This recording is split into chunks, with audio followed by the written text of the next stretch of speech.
कोणतीही पूर्वतयारी न करता अवघ्या 10 मिनिटांमध्ये उपवासाचा मस्त कुरकुरीत असा डोसा आणि चटकदार अशी चटणी कशी बनवायची ती पाहूयात. तर त्यासाठी सगळ्यात आधी एका मिक्सिंग जारमध्ये 1 वाटी भगर म्हणजेच वरईचं तांदूळ घेतलेला आहे. त्यानंतर त्यामध्ये पाववाटी साबुदाणा आणि पाववाटी दही घालायचं आहे. दही शक्यतो आंबट घ्यावं. 1 वाटी त्यामध्ये पाणी घालायचं आणि एकदम बारीक असं पीठ वाटून घ्यायचं आहे.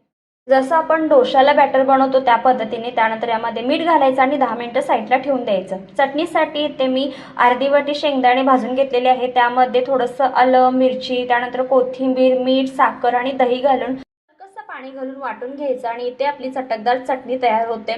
10 मिनिटानंतर तव्याला चांगलं तूप किंवा तेलाने ग्रीस करून घ्यायचं. बॅटर पसरून घ्यायचं. मस्त आपले कुरकुरीत असे हे डोसे उपवासाचे तयार होतात. तेही कोणतीही पूर्वतयारी न करता अवघे 10 मिनिटांमध्ये तयार होतात. मग वाट कसली पाहताय? पटकन लाईक करा आणि नवनवीन रेसिपींसाठी फॉलो करायला विसरू नका.